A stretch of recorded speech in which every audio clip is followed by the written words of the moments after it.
सोचिए, घर का सरबराह चल बसाओ, कोई कमाने वाला नहीं, सिर्फ माँ और बेटी है। जाने वाला तो चला गया, लेकिन जिंदगी की गाड़ी को तो खींचना है। रमजान में सहरी अफ्तारी का बंदोबस्त और ईद की शॉपिंग और घर के खर्चे के लिए पैसे तो चाहिए। बेटी जॉब के लिए अप्लाई करती है, ऑनलाइन इंटरव्यू भी होता है। जॉब खासी अच्छी है, वाइट कॉलर जॉब है और ये जॉब मिल भी सकती है, लेकिन इसके लिए सिक्योरिटी डिपॉजिट की शर्त है। सिक्योरिटी डिपॉजिट भी कोई 10-20 हजार नहीं, पूरे 1.5 लाख रुपए। पुरकशिश सहूलियात, बंगला, गाड़ी, टारगेट मुकम्मल करने पर कई मरला जमीन का भी तोहफा मिलने का इम्कान है। और इसी तरह के कई दावे कंपनी कर रही है। माँ बेटी जैसे तैसे करके ऑनलाइन 1.5 लाख रुपए जमा करा देती है। लेकिन इसके बाद क्या होता है? वादे के मुताबिक अगले दिन कॉल आना थी, नौकरी का ऑफर लेटर आना था, लेकिन कुछ भी नहीं हुआ। कई दिन गुजर जाते हैं, दोनों माँ बेटी सख्त परेशान हैं। दिए हुए पते पर पहुंचती हैं तो पता चलता है कि इमारत तो वही है, लेकिन वहां इश्तिहार में दी गई कंपनी के नाम से कोई दफ्तर ही नहीं। माँ बेटी किस तरह स्कैमर्स के जाल में फंसे? क्या उन्हें वो रकम वापस मिली? स्कैमर्स कौन निकले, जो सिर्फ रमजान में एक्टिवेट हो गए या वो पकड़े गए? ज्यादातर लोगों का कहना है कि इन स्कैम्स का ताल्लुक हुकूमती इदारों से भी होता है। इस बात में कितनी सच्चाई है, ये वीडियो शुरू से आखिर तक जरूर देखिएगा, क्योंकि मैं आपको ऐसी कहानी सुनाने वाला हूं जिसे सुनकर आप स्कैमर से ज्यादा होशियार हो जाएंगे। तो चलिए शुरू करते हैं। मैं हूं AR रिजवी और आप देख रहे हैं थिंक क्राइम।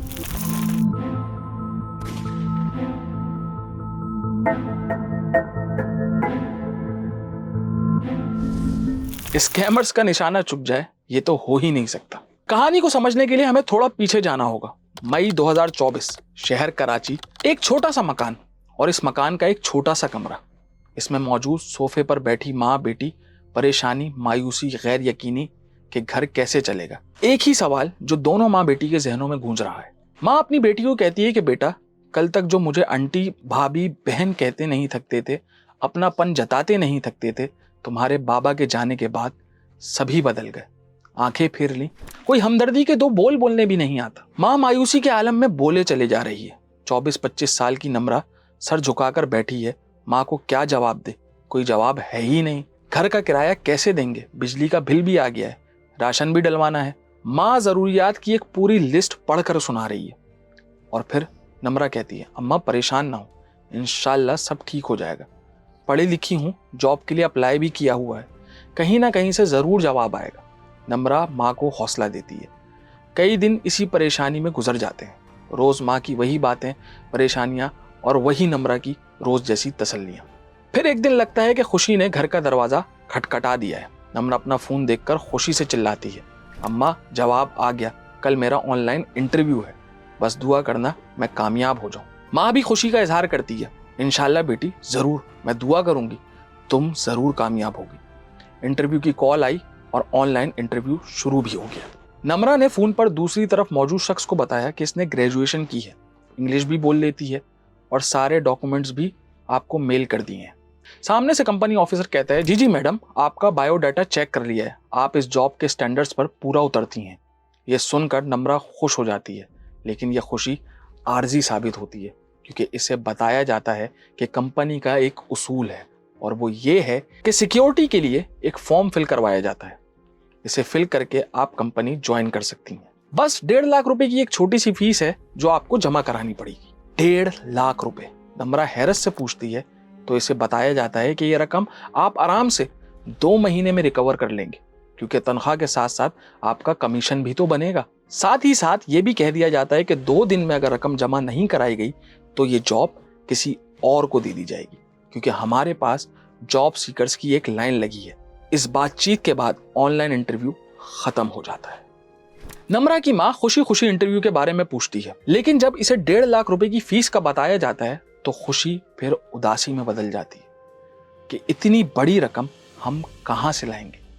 माँ और बेटी फिर सर जोड़कर बैठ जाती है। रकम का बंदोबस्त कैसे करेंगे?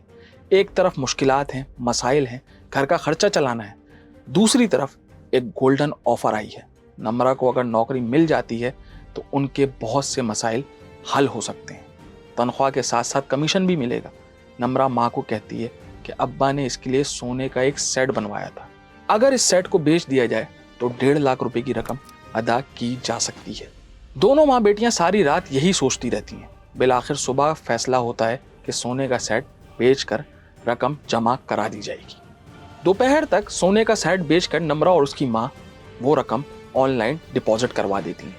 नम्रा और इसकी माँ को नहीं पता था कि वो एक फ्रॉड का शिकार हो चुकी हैं।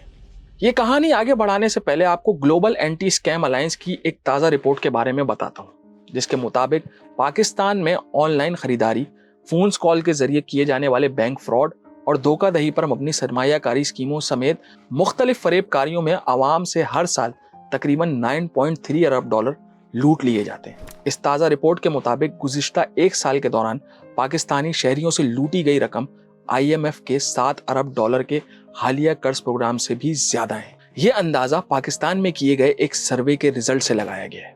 इस रिपोर्ट में यह भी बताया गया है कि दुनिया में 35% शहरियों के साथ होने वाले फ्रॉड का जिम्मेदार हुकूमती इदारों को ठहराया जाता है। एक्सपर्ट्स के मुताबिक पाकिस्तान में ऑनलाइन फ्रॉड कोई पोशीदा बात नहीं, जहां तकरीबन हर शख्स किसी न किसी के धोखे की कोशिश का सामना कर चुका है। अब चलते हैं वहीं वापस नम्रा और इसकी माँ की कहानी की तरफ। नम्रा और इसकी माँ कई रोज तक फोन कॉल और अपॉइंटमेंट लेटर का इंतजार करती रही।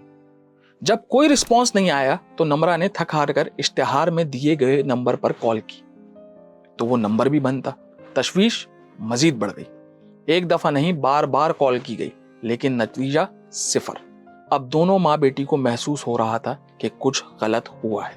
दोनों माँ बेटी वेबसाइट पर मौजूद कंपनी के एड्रेस पर पहुंचती हैं। वहां बिल्डिंग तो मौजूद होती है, लेकिन जब वहां चौकीदार से मालूम करती हैं तो पता चलता है वहां इस नाम का कोई दफ्तर कभी था ही नहीं। दोनों माँ बेटी थक हार कर वापस घर आ जाती हैं। इन्हें पता चल जाता है कि इनके साथ फ्रॉड हुआ है।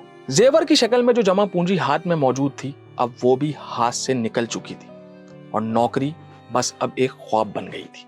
नम्रा अकेली सबका शिकार नहीं हुई। नम्रा जैसे कई लोग हैं जो हर शहर में किसी न किसी के फ्रॉड का निशाना बन रहे हैं। रावलपिंडी के सलमान को भी मोबाइल फोन पर एक मैसेज मिला था, लेकिन इस बार तरीका वारदात कुछ अलग था।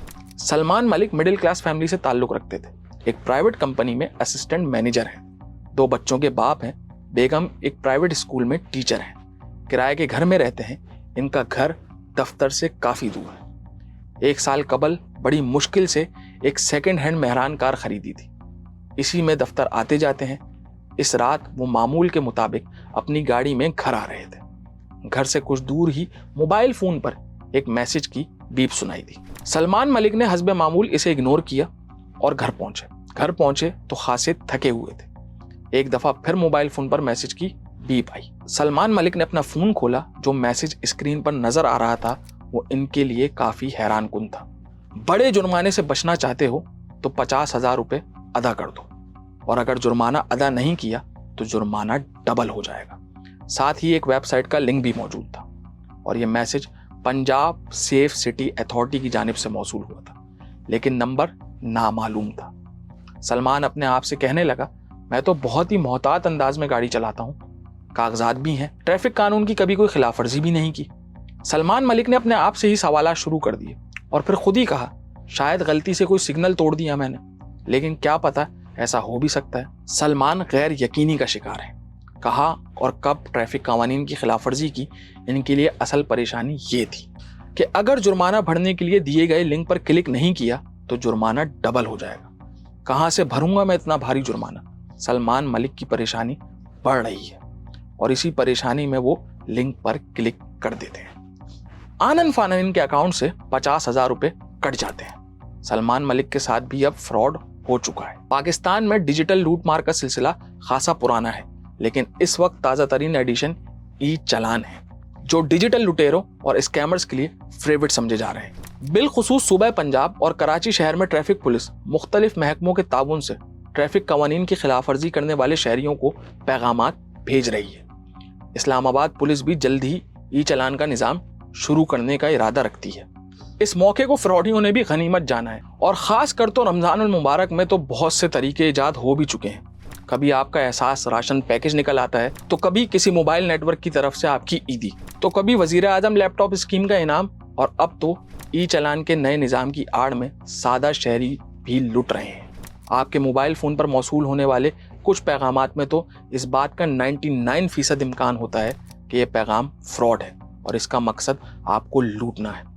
सलमान मलिक के साथ भी यही हुआ और वो बहुत आसानी से स्कैमर्स के बिछाए जाल में फंस गए।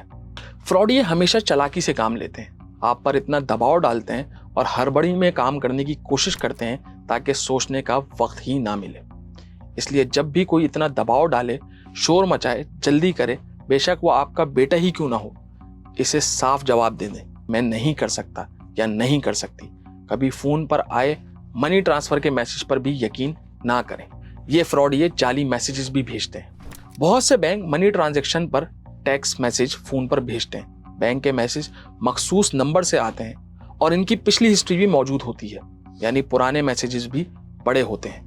अगर किसी बैंक की जानिब से मनी ट्रांसफर का पहली बार मैसेज आया है तो इसे शक की नजर से जरूर देखें। और अगर आपके फोन पर यह मैसेज आया है कि आपने इनाम जीता है तो इस बात का वाज़े इम्कान है कि मौसूल होने वाला पैगाम एक फ्रॉडिये का हो सकता है। इसका मकसद सिर्फ और सिर्फ आपकी रकम चोरी करना है। अगर आपको व्हाट्सएप पर या SMS पर किसी कंपनी की जानिब से नौकरी का पैगाम या नोटिफिकेशन आए तो समझें ये एक खतरनाक पैगाम भी हो सकता है। याद रखें, नौकरी की पेशकश कभी भी SMS या व्हाट्सएप पर नहीं आती।